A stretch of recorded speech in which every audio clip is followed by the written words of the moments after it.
Okay.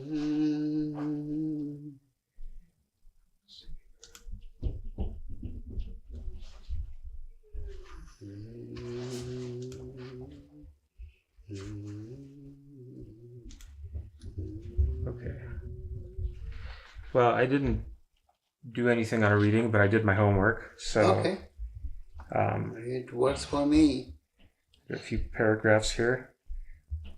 Okay, so this is a testimonial sort of about my experiences on the spiritual path. So I embarked on my spiritual journey at the age of 24, a period marked by personal struggles and a quest for understanding the nature of suffering. My initial steps were through reading, but fate soon guided me to a genuine spiritual mentor, Mahatma. Under Mahatma's guidance, I embraced various spiritual practices, engaged with a like-minded community, and strove to embody the community's ancient and profound spiritual principles.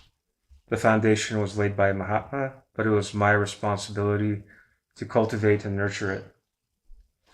However, a sense of restlessness emerged, and I began seeking my path in the external world.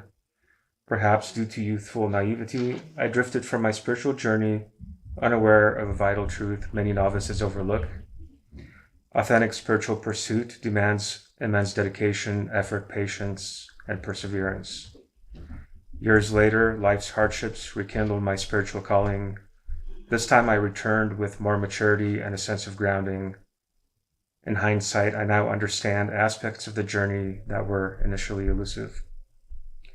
During my times of spiritual wandering, I was fortunate to experience a sense of divine protection, guarding me against severe adversity. This initial blessing was crucial. Without it, I could have faced profound despair or a point of no return. Upon my return to the community, I was warmly welcomed. I'm deeply grateful to be part of this sacred fellowship once more, under the guidance of a compassionate teacher who nurtures the growth and spiritual progress of each student.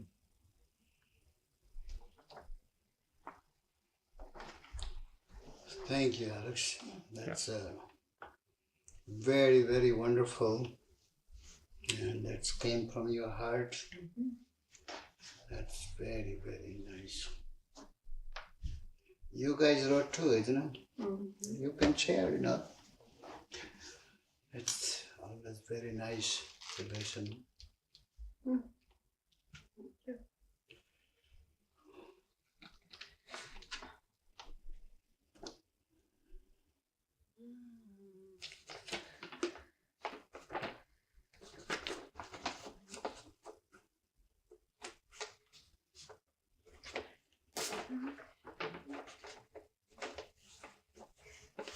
What meditation means to me.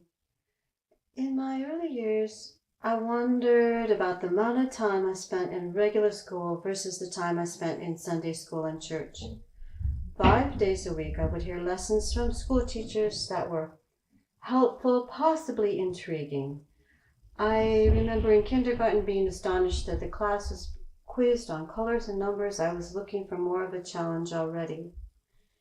At Sunday school, for 1 hour a week, I would hear lessons that left me with more questions than answers. There was none of the intellectual grasp that I had in regular school. Was it supposed to be and stay a mystery? I knew I couldn't run with beliefs and wasn't sure what parts I did believe. At home growing up, we sang prayers at bedtime, but we didn't elaborate on the meaning of God in our lives. Staying over at friends' house was a popular activity then, and when the parents would take us to church the following morning, I would be ready. I visited small and large churches, still lost, and I could see my friends were in the same situation. You could say I was going through the motions just in case there was a breakthrough of definable truth. Later, having my own family and working left less time for the quest, although I may have just been giving up anyway. And you know what happens when something that you long for goes unattended. For me, although not consciously, it was creating some havoc. I was feeling less equipped to handle daily stressors.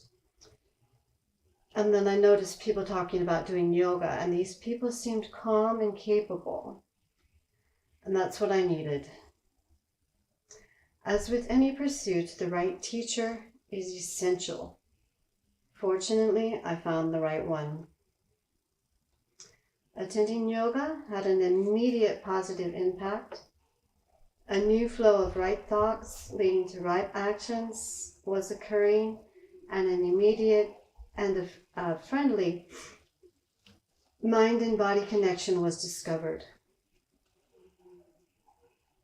Next came pranayama, breathing and breath control. Was enlightening for me on a different level. The shift of the senses from unreal to real was beginning. Next step was to attend satsang. It was like, oh, what kind of in the world? I was experiencing a lot of questions at that time.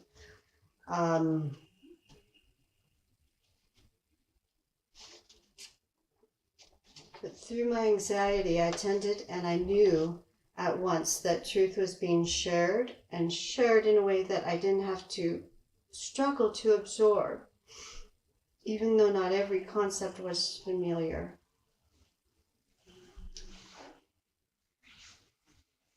The struggle was in fact replacing the lessons that I had learned all my life from the repetition of attending church.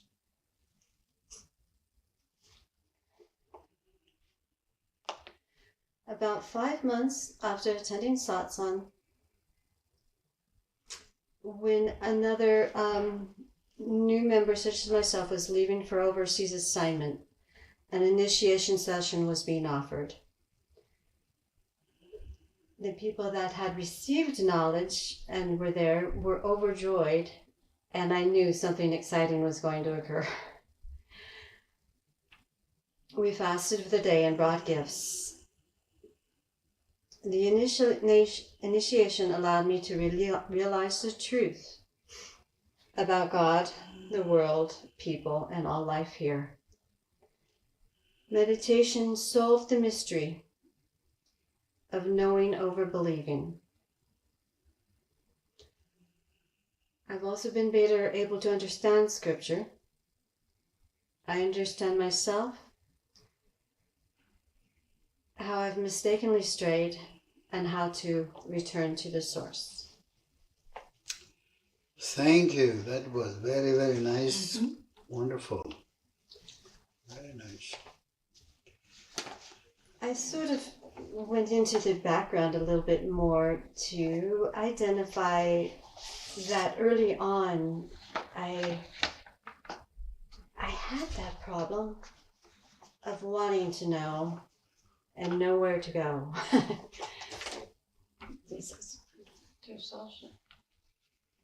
Thank you. Vicky wrote something? Yes, as per usual. Victoria may have misunderstood the assignment. I treated this like a blurb you were going to put on your brochure. So Oh, I okay. didn't make it really as autobiographical as you all have done. Tried to put a few words together. To attend satsang is a gift you give to yourself from a place within that thirsts for not understanding. To attend satsang is a gift you give to yourself from a place within that thirsts for understanding who you are. Attending satsang at Divine Knowledge Center in the company of Mahatma and your fellow students is a gracious opportunity to both widen and deepen your inquiry and not lose your direction or miss moments of truth that appear along the way. So That's fine. I can improve upon that if you wish. I didn't know it was going to. Short but very nice. Thank you. So you all did a good job, and that helps us to appreciate what is so important. There is a 3 stages of life.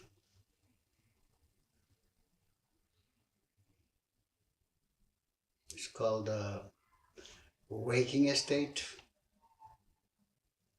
sleeping state, and actually 4th, perfect deep sleep state. And the 4th one is called awakening state. Did I mention awakening stage first? Mm-hmm. Okay. So awakening stage,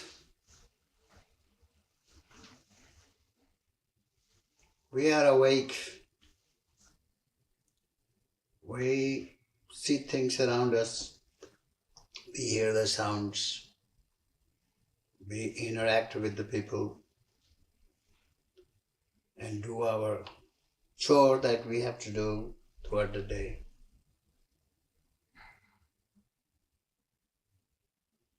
But the second stage is sleeping. In the sleeping stage, you are absolutely unconscious of everything. So you may call it conscious state, unconscious state. And then third, the fourth will be the superconscious state, right? So you are conscious, you are dwelling in this world, performing the work, thinking, enjoying yourself. But the question is, during the waking stage, who is actually enjoying it? Who is actually working?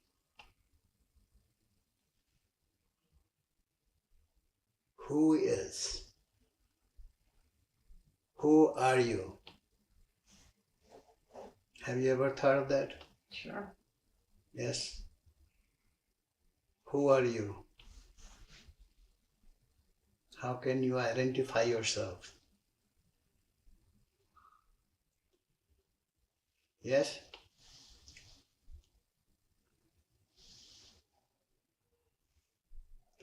You are awake, but you are not awake.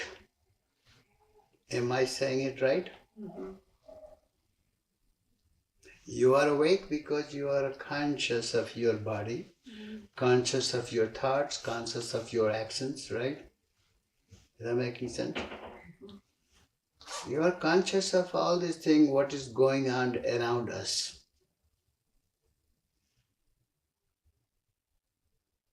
But the question is, who is awake? Who is conscious of everything? Yes?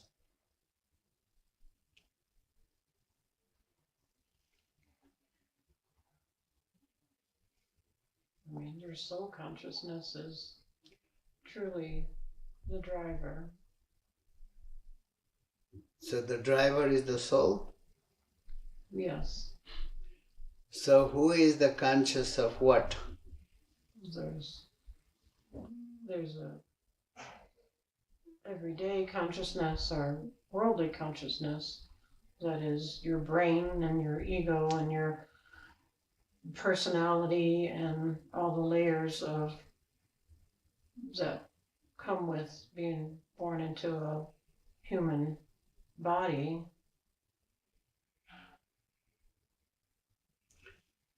Is that true? Is everything making true sense, Alex? I'm still listening. Eh? I'm still listening. So far so good. So far so good? I'm listening. That's what I wonder. Yes, go ahead, Nancy. Is the soul actually capable of enjoying or being disappointed? That doesn't seem. The soul is definitely the power of our being, but it seems beyond the one enjoying, because it's already bliss. Great. The soul has nothing to do with all these things. Oh, right. That sound right? Soul has nothing to do. Because you identify yourself, you don't say, I have the body, but I am not the body. Do you say that? Whenever you think of yourself, you think as a body. That you have a body, you have a mind, you have a brain to think, and decide what is right or what is not right, right? All those things. And most of the time, we are working to fulfill the existence of this body, existence of the mind, existence of our senses, or existence of our ego. That making sense? Yes? So, why? Because we are not aware of what is the soul? You have any idea what is the soul? It's God consciousness. It's God consciousness. Soul is called as long as you identify with this body, with this mind, with this ego or senses, or worldly phenomena that you function, you are, oh, look at me, I did that. Right? I have a PhD degree. Who has a PhD degree? Your body, or your mind, or your ego, or which one has a PhD degree? What happened to the education when this body is gone? The soul leaves the body. That education is all wiped away, isn't it? Yes, no? Mm-hmm. It's all wiped away. All hard work you did. I have seen people 5, 6 PhD degree. But it's all wiped away. Your body was a young and beautiful sometimes. Today it's completely different. And tomorrow it will be even more different. Is that correct, right? But there is a one thing that which sustains the body. The soul sustains the body, maintains the body, maintains your mind, and maintains your brain, maintains everything. If the soul is not there, everything falls. It cannot cease to think anymore, cease to behave anymore, cease to work anymore, cease to do things anymore. That's why I called it the driver. Eh? That's why I refer to the soul as the driver. Soul is, you can call it, soul is a driver. So the soul actually is, that's what they call it, Aham Brahmasmi. Means I am Brahman. I am the supreme realities, supreme existence, knowledge and bliss. That making sense? But unfortunately, without knowing, this is what Buddha called it, I am awake. He says, I am not a Mahatma, I am not a Swami, I am not a God, I am awake. Means I am conscious of my true self. Though Buddha did not believe in a soul. Buddha did not believe in God. Did you know that? Buddha did not believe in God. He did not believe in Rama, Krishna, Christ or Jehovah or none of that.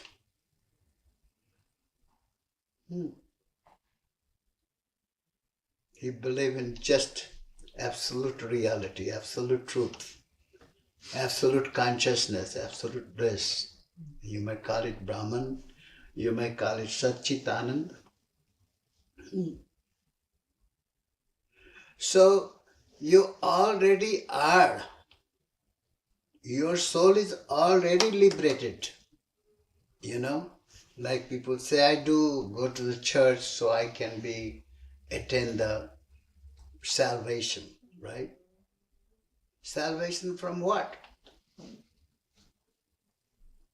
What you want to attain the salvation from? Yes, any guess?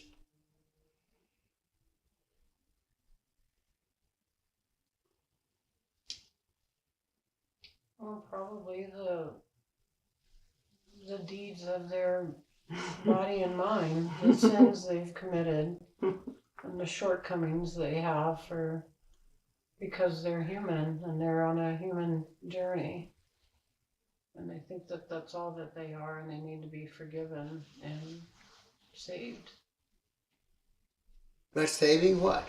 What you want to save? Save yourself from be saved from yourself, because you're What self? well, many people believe what they see is what they are, what their personality and their behavior is the sum total of everything that they are. They don't know more than that. So if that's how you feel you are, of course you're going to need saving, because you're not perfect. You make mistakes and you have bad thoughts and bad behaviors. And They want to save themselves from suffering. From going to hell, yeah. Because going to the hell, that's in their mind. Right. There's two things in their mind. One is, I am a sinner. Right. Second thing, I am going to go to the hell or go to the outcome that I have done in my life. Unless I'm saved. And so I need to be saved from the sufferings. That makes sense? Mm-hmm. Actually, there is no suffering. And there is no hell. And you are not a sinner. Do you know that? If you are a body, mind, and your ego, yes, you are. Of course, you have done a lot of wrong things because you identify with the body and your mind and your ego. So for that, you drove yourself to cheat, to lie, to do the hypocrisies, or to harm somebody and to take away their share. And all those things that people do. Why they do that? Have you ever thought why? Why? Buddha said, why is the suffering? If there is a suffering, you have to find out the cause of suffering, right? He said, find the cause of suffering.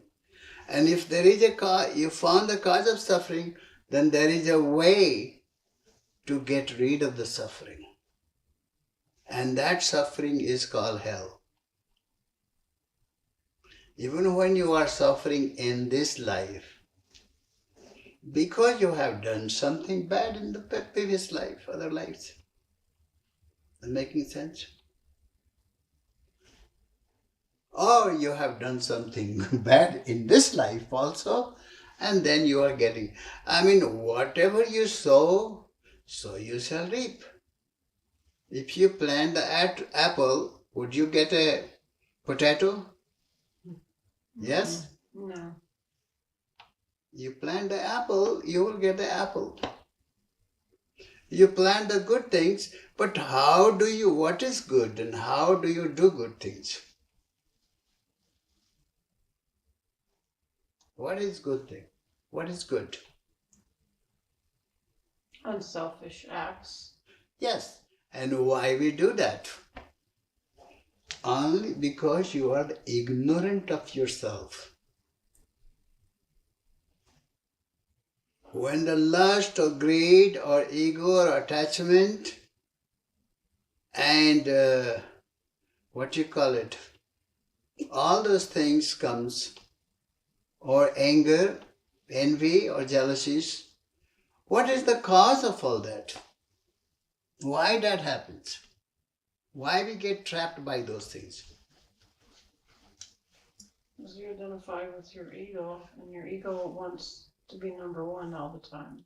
The first thing, biggest mistake you made or anybody does, they identify that they are a flesh, they are this body. And that's where the problem starts.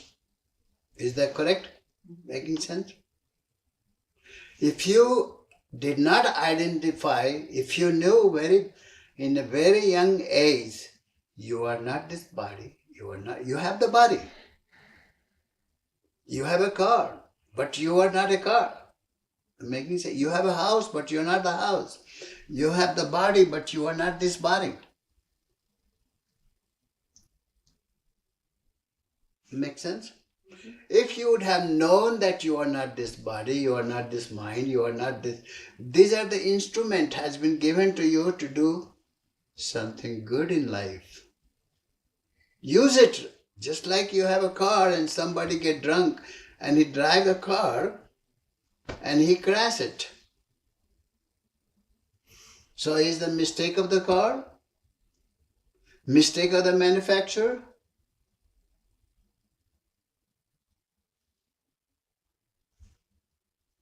That making sense? The same thing we do with the life, our life. Yeah? The soon you come into this world, the world programs you. Whether it is your parents or you're even a school teacher or college teachers, they all program you what? Intellect. Huh? This is it. What you see is what it is. You see what it is? You get educated, learn about all these things. More you learn, more you are better off. But are you better off? No. No. Isn't there something? Not better off. This is why in the India, ancient time, they would send their child to the Gurukul. Even the kings, princes, prince, they all had to go to Gurukul. And from the very young age, they are taught between what is real and what is unreal. Do you understand? Mm-hmm. What is illusion? Once Arjuna asked Krishna, Krishna, what is Maya? What is illusion? Krishna said, go and get me a glass of water. I'm a little thirsty right now. Bring your water and then I will tell you what is illusion. What is Maya? He said, okay. I'm real thirsty, Krishna. Arjuna, give me a water. So he went to get water. In those days there was a well. Mm-hmm. You draw the water and there was a lady, very, very gorgeous lady. And she was drawing the water. Arjuna has never seen such a lady before. She got involved talking with her, and eventually she fell in love. The more he talked, and more he fell in love with her. Guess what? He followed her to the house. He became good friends. They start going out with each other, And then they finally propose the marriage. They want to get married. And they have children.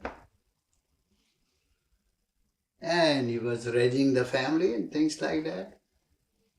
And eventually what happened, there was a big flood comes in that town, village. And none of them knew how to swim. And especially all their 4 kids. And what is called? Flood? Huh? Flood? Yeah, flood May just got carried away, and one gun, they were running to grab that kid. Then the other is gone, they got grab. All 4 wiped away. And then they start crying, really, feeling very, very bad. And then he remembered that I have to go and ask Krishna why these things happen to me, why. So he went to Krishna. He says, and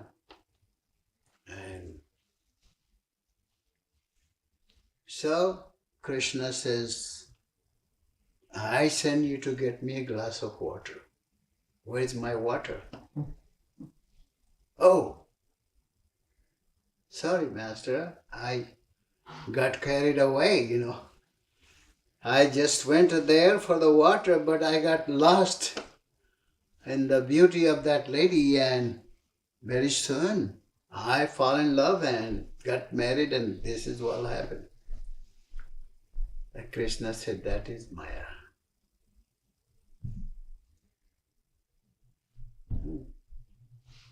I send you for the get a glass of water, but you got caught up into that, and that is a Maya. Maya means what is not. Maya means what is not. Do you see that? Mm-hmm. So similarly, we all come into this world. For what reason? Why the soul came into this world? Why the soul was given this beautiful body, most capable to do anything, right? Is it? Do you agree? This is the same body that Christ will have, same body Krishna had, same body Yogananda had, same body Saint Francis has, right? Isn't the same body? Or they have a special body? Mm-hmm. They have a special brain. Is anything special they have that we don't have?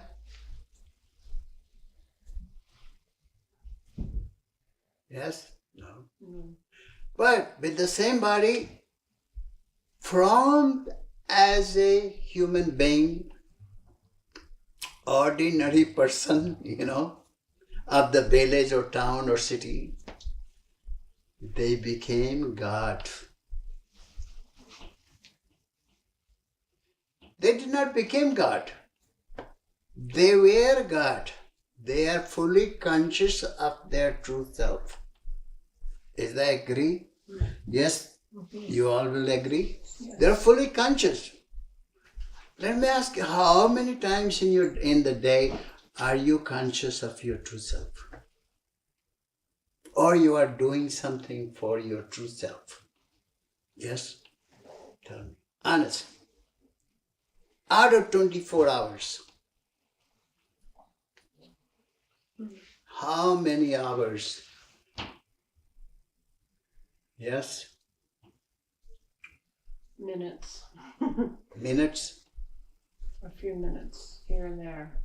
Mm-hmm. So you are truly involved in feeding this worldly conscious body, yes, this immortal body, mortal mind, mortal ego, mortal emotions. You feel, I don't feel good. I am miserable. I am confused. I am lost. I am unhappy. Who is that I? Who is lost? Who is unhappy? Who is confused? Tell me. The worldly self,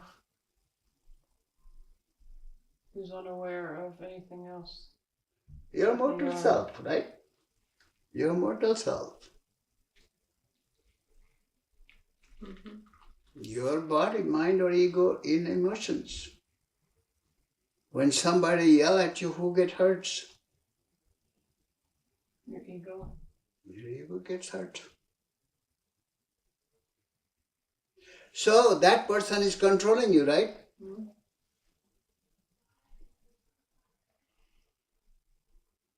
If somebody beats my body up, who is get hurt? It's my body is getting hurt, right? But since I am not this body, I am not this mind, I am not the ego, I am not the emotion, would I be ever get hurt? Or would I ever be killed? No. Some bullet can shoot me? No. It can destroy my body, but it cannot destroy my soul. It cannot. Once you become established, do you know what I mean? Mm-hmm. Once you become established in the self, then all the pain and suffering ceased. You have no more pain, no more sufferings. You can do anything. You are completely control of yourself. Completely aware of yourself. Awakened, that is called awaken. Being enlightened. What does that mean? When a person becomes one with that light, light of the self, is fully realized, totally. Does that make sense? Clear? Mm-hmm. Fully realized. But right now, you think, if I don't do, if I don't do this, how the people will like me? My husband won't like me, my wife won't like me, huh? I have to please them. Can you please anyone truly? Can you truly please anyone? Mm-hmm. Can make anybody please. You can spend your entire life, you can't please them. Pleasing is not one thing you did and you did very good, they like it. But other time you won't do so good, they won't like you. That makes sense? Mm-hmm. Even though 1,000 times you have pleased them and one time you displeased them, they will remember that displease that you did and forget all that you done before. Isn't that true? Yes, they will. So, Aham Brahmasmi Tattvamasi. I am the truth, consciousness and bliss. And that is the truth. That is the absolute truth. I am not attached to this body. The soon you become disattached, the soon you become the happiest person on earth. The reason you are not happy because you have attachment. Do you see that? Mm-hmm. Yes? Alex, you're not saying? As soon as you become Disattached. detached. Yes. Disattached to anything and everything. You are completely disattached. You have no lust, no greed, no ego, no attachment. Yeah. No hatred, no jealousy, no envy. You become totally. This is called, Jesus was talking about the blessed are those, the pure in heart, shall see God. Mm-hmm. Then you are truly able to see God face to face. And you can be with God all day long. Is that making sense? Yeah. Doesn't matter how much you worship, doesn't matter how much you pray. Doesn't matter how many times you went to the temple or churches. But until and unless you realize that I am not this body, So all the relation you have is with the body, right? This is my mother, this is my father, this is my brother, this is my sister, this is my cousin. It's all related to what? Body. But if you rise above the body, above the mind, above the senses, above the ego, then what remains is total you, the Satchitananda, the God consciousness. This is how the God is omnipresent, omniscient, omnipotent. God is always with you. Not even for a second. God lives you. But when the God is already there with you, how could you be unhappy? The God created the sun, the moon, the earth, and all these planets and planetary systems, right? And you say, I like it. When I go to the mountain, I really enjoy it because I am with the nature. And you can't go wrong being with the nature. You enjoy the nature because that nature is new. You know what I mean? Everything that you see in this universe is within you. It is created by you. It has come from you. Everything. And everything which is perishable, when the soul lives, everything dissolves where it came from. Huh? That makes sense? Mm-hmm. When you burn the bodies or cremate the body, what happened? Ashes. Goes back to.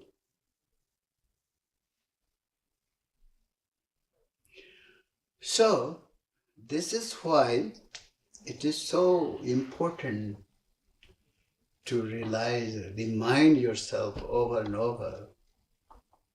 If you want to be the happy person, very peaceful and calm person, enjoy this every day of your life.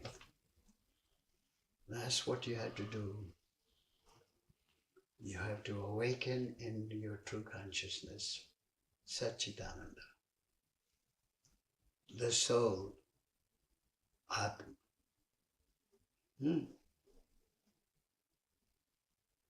Lord Krishna said, Aham Atma Gudakesa Sarvbhutesu Isthita. Hey Arjuna, I dwell in the soul of everyone.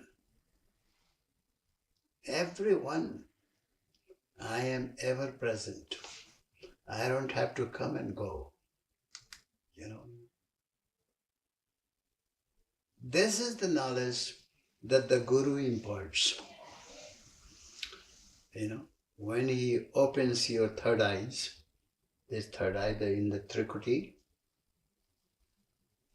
do you know where your soul resides in the body? Yes? No? What's that gland? The gland in the back of your brain.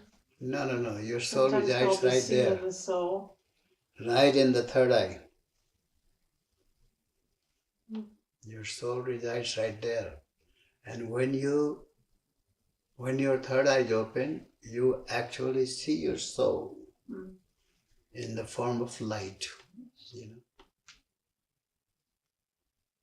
And once you become truly focused in deep meditation,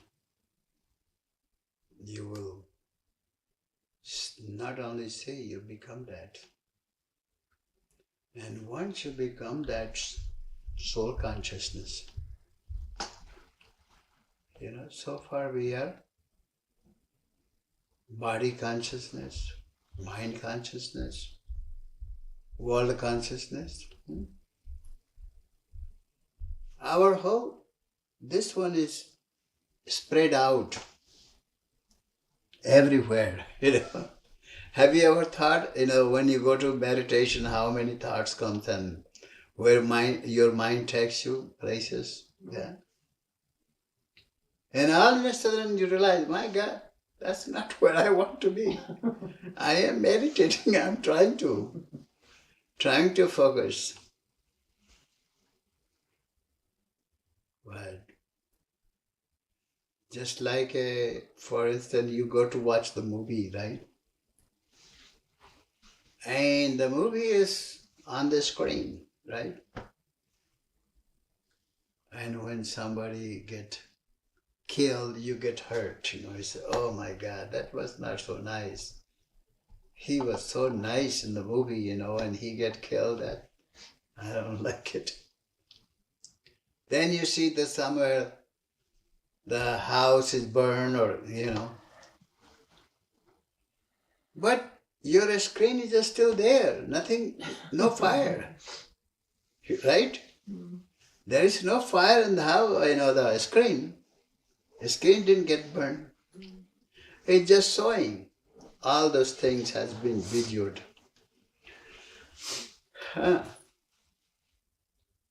So therefore, it doesn't affect your consciousness. Why doesn't it affect your consciousness? It's not real. It's stuck in your emotional body. What's that? It just affects your emotional body.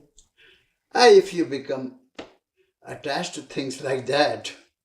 But normally people, when they see that, they say, wow, this is just an act, somebody acted, it is just a movie and it's not real, it's not real, so why should I be affected by this, right? It's just a screen, somebody play, Yeah. So you don't get affected. But even though so many scenes goes on, but you are not pulled, you are not affected.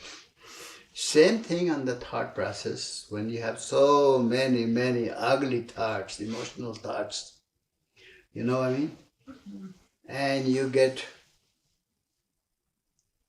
feeling sad or bad, you have no reason. You see my point?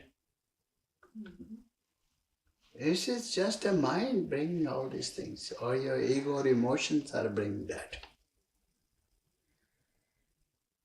And you have nothing to do with that emotion. You have nothing to do with the ego.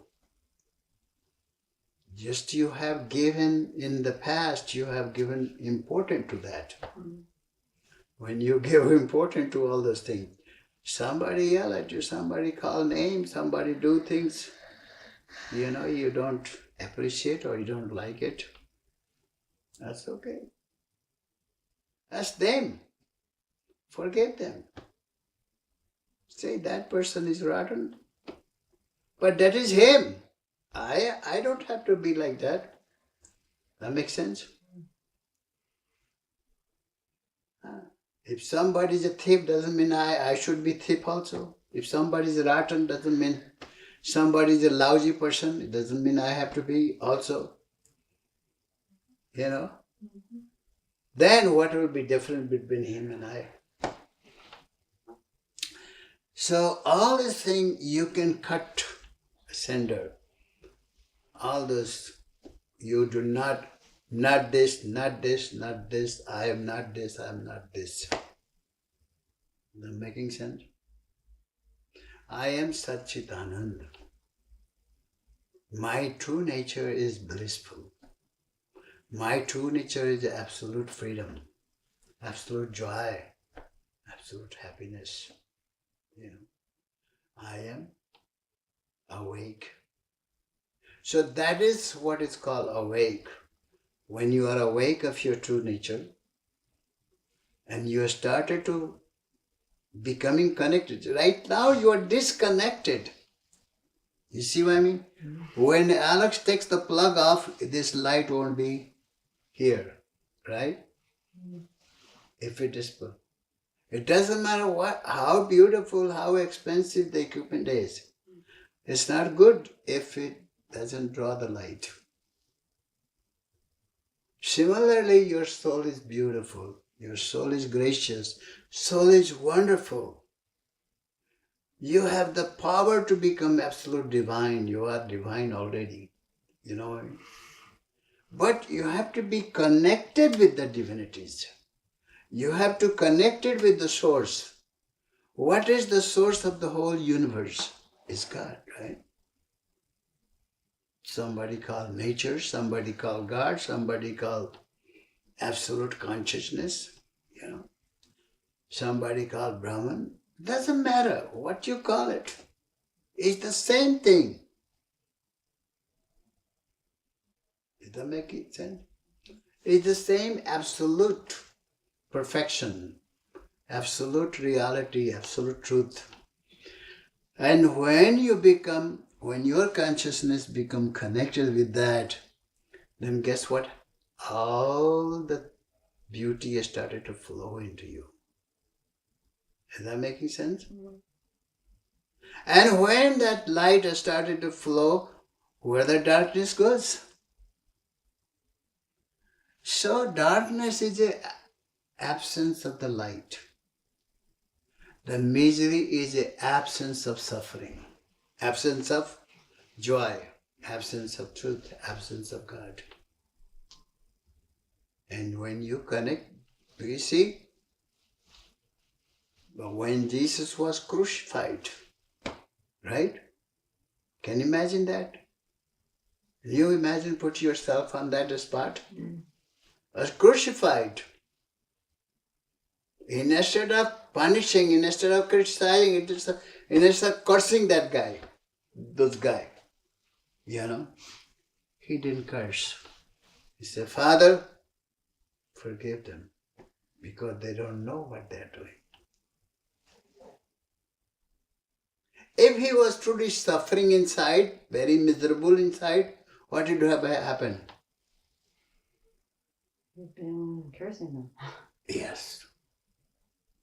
That shows that he was at peace even at the time of his body was taken away. His body being made suffered. But yet, and that says that he was connected with God. He was one with God. He was no longer body, no longer mind, no longer ego, no longer emotion. Did that make clear? Mm-hmm. Wouldn't you like to be like that? Mm-hmm. But you cannot. Thinking that I want to indulge in the world too and also do that. No, it won't work. I want to get this, I want to get that, I want this, I want that. Going after the worldliness, craving the world. Then when you crave the world, God goes out. When you crave the God, then the world goes out. Two cannot stay in the same. Is that clear? So this is why when you meditate, you feel more connected. More you meditate, more connected. And more you feel that comfort and the joy, peace inside you. More you love it. And so you won't even have a desire for that. No desire for lust, no greed, no ego, no attachment. No longing, no belonging. All those things completely goes away from your system. So, you want to be happy or miserable? Misery loves company. Right? Misery loves company. Right. So, that's why I highly suggest that you meditate. And, it is it's the best thing on earth you can imagine. Meditation is. Do you know why I say that? It's so easy. You can do anywhere, anytime. You don't have to perform the austerity. You don't have to leave the world or leave your family or leave this. You don't have to wait for 6 months to attain the samadhi. You know what I mean? No. It will come to you. You just have to be conscious. Whenever your breath is going out for nothing, remind yourself, I could be meditating with that breath. See what I mean? So don't otherwise you're wasting your breath. Let's put it this way. Those who are not conscious of their breath, they are wasting their breath and they would not experience the happiness or peace. Does that make sense? Clear? Yes. So remember that you are not meditating, you're not conscious of your breath. That breath is going anyway for nothing. Wasted. You don't want to waste your money, but you want to waste your breath. Which is better? Huh? Which one is better? Your breath. Thank you. Let's have a prayer. Thank you so much. Thank you.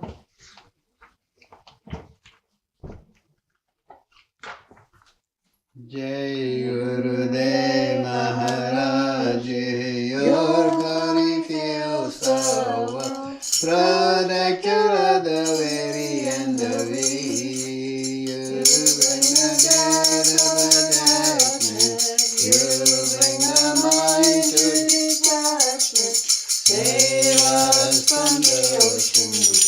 Jai Jai Sadhudev. Destroyer, fall and to you, all bow and pray to you, sweet church.